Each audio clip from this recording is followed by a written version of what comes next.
Here's the question I get asked more than almost any other. I have $60,000 saved. Should I use it as a down payment on a rental property, or should I just put it in an index fund and leave it alone? It sounds simple, but when you actually run the numbers side by side, with the same starting capital, the same time horizon, and the same honest accounting, the answer is more complicated than either camp wants to admit.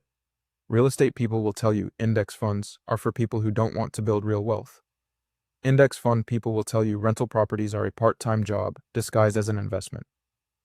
Both of them are partially right, and both of them are leaving out the math that complicates their argument. Today we run the actual comparison. Same $60,000, two different paths, 20 years. Let's see where each one lands.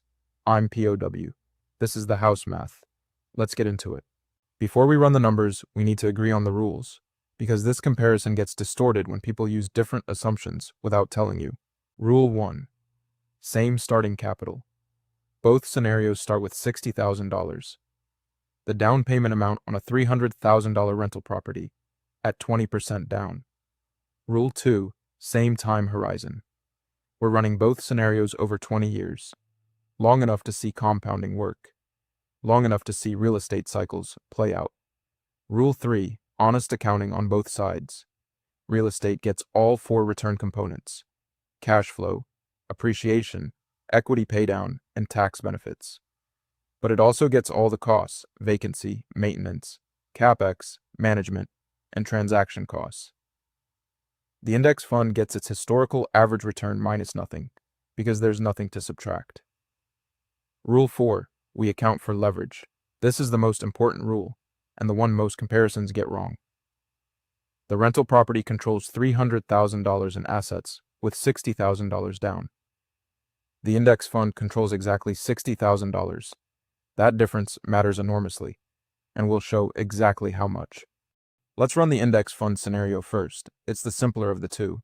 You have $60,000. You put it into a low-cost S&P 500 index fund, something like Vanguard's VOO or Fidelity's FXAIX. You reinvest all dividends. You don't touch it for 20 years. The S&P 500 has returned an average of roughly 10% per year over the long term, before inflation, after dividends reinvested. Using 10% annual return compounded over 20 years. Year 1, $66,000. Year 5, $96,630. Year 10, $155,620. Year 15, $250,630. Year 20, $403,650. $60,000 becomes $403,650 in 20 years at a 10% average annual return. No phone calls, no roof repairs, no tenant drama, no property manager, no transaction costs to get in or out. That's the index fund case. Clean, simple, historically documented. Two honest caveats before we move on. Caveat 1, 10% is a long-term historical average. Any 20-year window can look very different.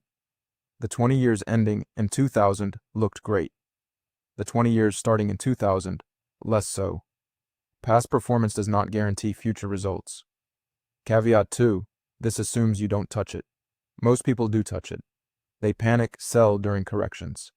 They pull money for emergencies. The behavioral gap, the difference between the market's return and the actual investor's return, historically runs about 1.5 to 2% per year. The index fund return is only as good as your ability to leave it alone. Now let's run the rental property scenario. We're using the same property from video 6. $300,000 purchase price, $60,000 down payment, $240,000 mortgage at 7%, renting for $2,000 per month. We're tracking 4 things over 20 years. 1. Cumulative cash flow. 2. Equity built through mortgage paydown. 3. Property appreciation. 4. Tax benefits from depreciation. Let's run each one. Cash flow first. In video 6, we calculated negative $9,984 per year in the early years at current rates. But cash flow improves over time for 2 reasons. Rents tend to increase with inflation. roughly 3% per year historically. And your mortgage payment is fixed. It never goes up. By year 10, at 3% annual rent increases, your monthly rent has grown from $2,000 to $2,688. The mortgage payment is still $1,597. Cash flow starts to turn positive around years 8 to 10 depending on your specific cost structure. Over 20 years, cumulative cash flow on this property, starting negative, turning positive midway through, nets out to roughly negative $40,000 to break even depending on rent growth and expense management. We'll use negative $20,000 as our midpoint estimate. Equity paydown next. Over 20 years of a 30-year mortgage, you pay down roughly $80,000 in principal on a $240,000 loan at 7%. That $80,000 is real wealth. It's the portion of the house you own outright beyond your original down payment. Appreciation. U.S. residential real estate has appreciated at roughly 3 to 4% per year historically. At 3% annual appreciation over 20 years, a $300,000 property becomes approximately $541,000. That's $241,000 in appreciation. But here's the leverage effect. You only put in $60,000. That $241,000 in appreciation is earned on the entire $300,000 asset, not just your $60,000 investment. This is the core argument for real estate. Leverage amplifies your return on invested capital in a way a cash index fund investment cannot. Tax benefits. Depreciation deductions over 20 years at roughly $1,920 per year in tax savings accumulate to approximately $38,400 in total tax benefit over the period. Now let's add it all together. Appreciation plus $241,000 equity paydown plus $80,000 tax benefits plus $38,400 cumulative cash flow minus $20,000. Total gross return plus $339,400.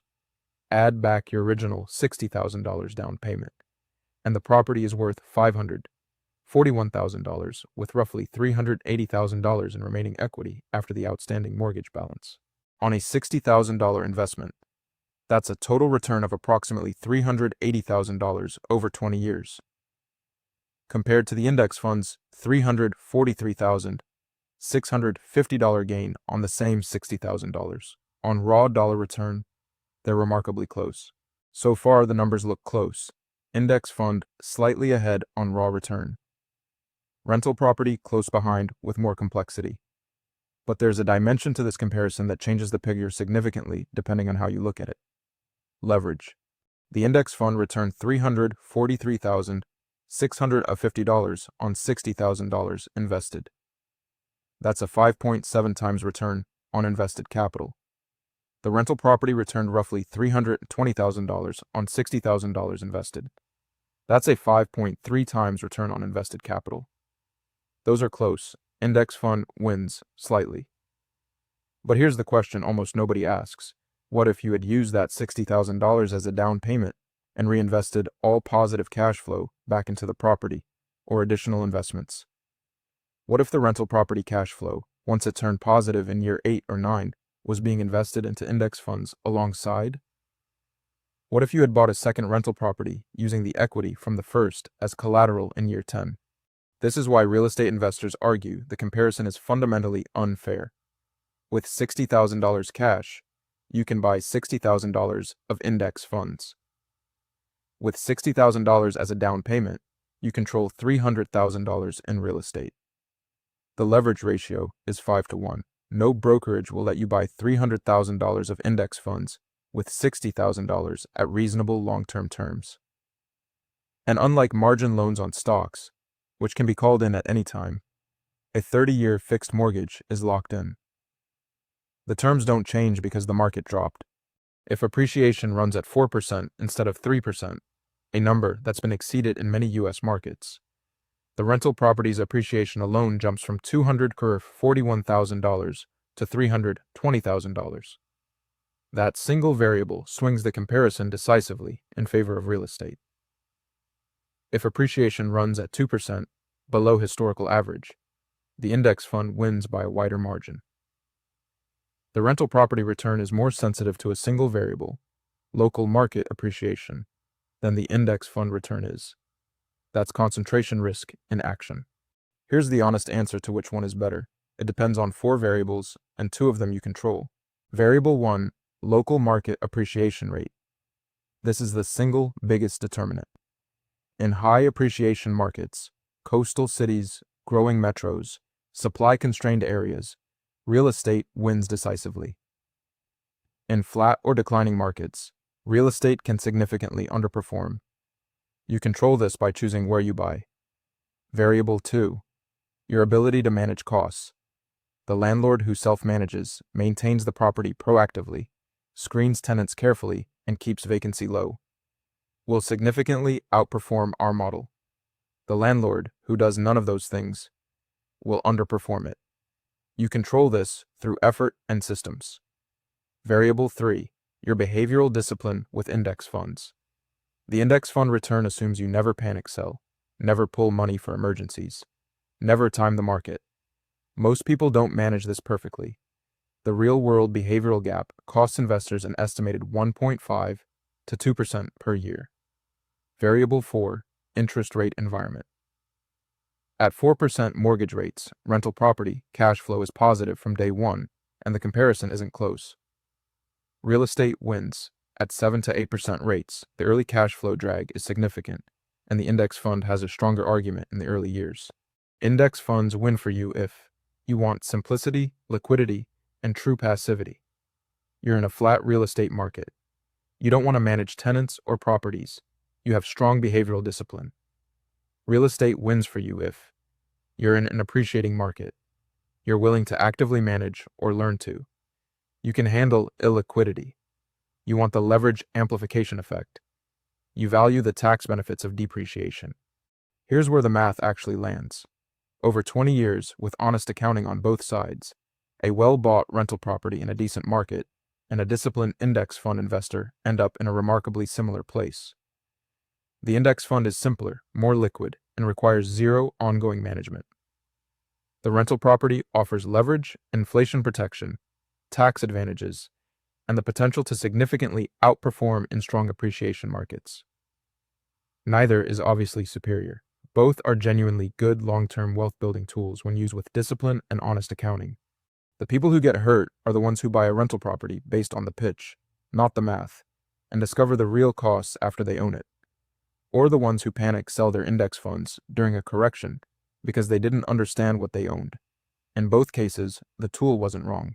The missing ingredient was the math up front. Now you have it. Next video, we get specific. We look at how to stress test a rental property before you buy it, so you know exactly what you're walking into before you sign anything. Subscribe so you don't miss it. I'm POW. This is the House Math. See you next week.